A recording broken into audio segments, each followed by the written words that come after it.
तो दोस्तों एक बार फिर से स्वागत है आप सभी का आपके अपने favourite English learning channel scholar English पर। मेरा नाम है दीपिका कुमावत और मैं इस चैनल पर वेरियस कॉम्पिटिटिव एग्जाम्स के लिए इंग्लिश सब्जेक्ट टीच करती हूँ। तो बेसिकली आज के इस वीडियो में हम डिस्कस करेंगे वन वर्ड सब्स्टिट्यूशन। तो चलिए बिना देर किए हुए बढ़ते हैं हमारे वीडियो की तरफ और जानते हैं कि हमारा सबसे पहला वर्ड कौन सा है। तो हमारा सबसे पहला वर्ड है ग्रेनरी। ग्रेनरी का मतलब होता है अ प्लेस ऑफ ग्रेन्स यानी कि धान्यगार, यानी कि जहाँ पर अनाज और धान्य रखे जाते हो ऐसी जगह को जो है वो ग्रेनरी कहा जाता है। देन इसके बाद हमारा अगला वर्ड है एक्सप्लिसिट। एक्सप्लिसिट का मतलब होता है something that is full and clearly explain, यानी कि सुस्पष्ट। यानी कि जो कोई चीज़ हमें बहुत ही ज़्यादा अच्छे से एक्सप्लेन की जाती है, हमें जो समझ आती है, बहुत ही ईजी वे में, ईजी टू अंडरस्टैंड होती है जो चीज़, उसे कहा जाएगा एक्सप्लिसिट। देन इसी के साथ आगे बढ़ेंगे हमारे नेक्स्ट वर्ड की ओर। तो इसके बाद हमारा अगला वर्ड है सफोलॉजी।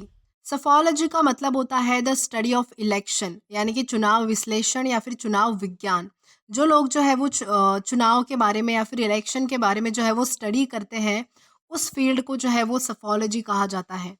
देन इसी के साथ आगे बढ़ेंगे हमारे नेक्स्ट वर्ड की ओर और जानेंगे कि हमारा अगला वर्ड कौन सा है। देन इसके बाद हमारा अगला वर्ड है पेरिशेबल। पेरिशेबल का मतलब होता है समथिंग दैट कैन रॉट, यानी कि नष्टवान। जो चीज़ नष्ट हो सकती है, सड़ सकती है, खराब हो सकती है, ऐसी चीज़ों को जो है वो पेरिशेबल कहा जाता है। देन इसके बाद हमारा अगला वर्ड है मॉडरेट। मॉडरेट का मतलब होता है average in amount, intensity, quality और डिग्री, यानी कि मध्यम। यानी कि जो चीज़ जो है वो अमाउंट के मैनर में, इंटेंसिटी के मैनर में, क्वालिटी और डिग्री के मैनर में जो है वो एवरेज होती है, औसत दर्जे की होती है, ऐसी चीज़ों को जो है वो मॉडरेट इस वर्ड से रिफ़र किया जाता है। देन इसके बाद हमारा अगला वर्ड है स्वेट शॉप। स्वेट शॉप का मतलब होता है a factory where workers are employed at very low wages for long hours and under poor condition. यानी कि इनडायरेक्टली आप इसे जो है वो शोषण करना कह सकते हैं।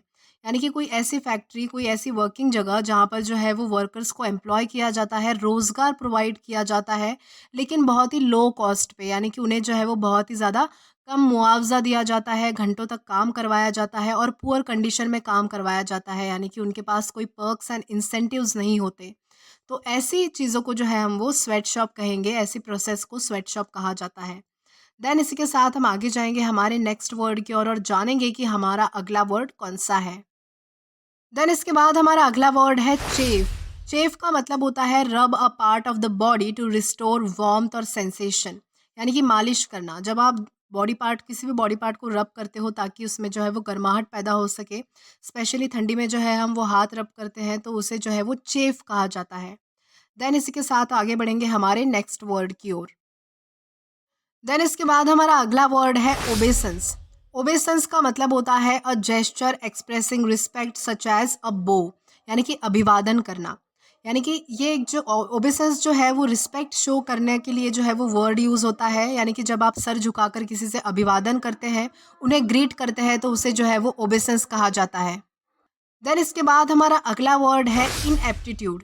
इनएप्टीट्यूड का मतलब होता है लैक ऑफ स्किल, एबिलिटी और कॉम्पिटेंस, यानी कि अयोग्य। यानी कि कोई ऐसा पर्सन जिसके पास कोई स्किल नहीं होती, कोई कौशल नहीं होता, कोई एबिलिटी नहीं होती, जो कुछ कर नहीं सकता, उसे कहा जाएगा इनएप्टीट्यूड। देन इसी के साथ हम बढ़ेंगे हमारे आज के लास्ट वर्ड की तरफ और जानेंगे कि हमारा वर्ड कौन सा है। तो हमारा लास्ट वर्ड है कजल।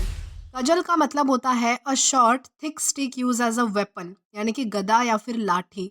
यानी कि एक छोटी और मोटी लकड़ी जिसे जो है वो एक वेपन के तौर पर, एक हथियार के तौर पर यूज़ किया जा सके, उसे कहा जाएगा कजल। तो दोस्तों आज के लिए बस इतना ही। अगर आपको वीडियो पसंद आया हो तो do like this video, subscribe the channel and share as much as you can. और अगर आपने इससे पहले वाला वीडियो नहीं देखा है तो आप यहाँ पर क्लिक करके वो पहले वाला वीडियो भी देख सकते हैं। Till then keep learning. Thank you.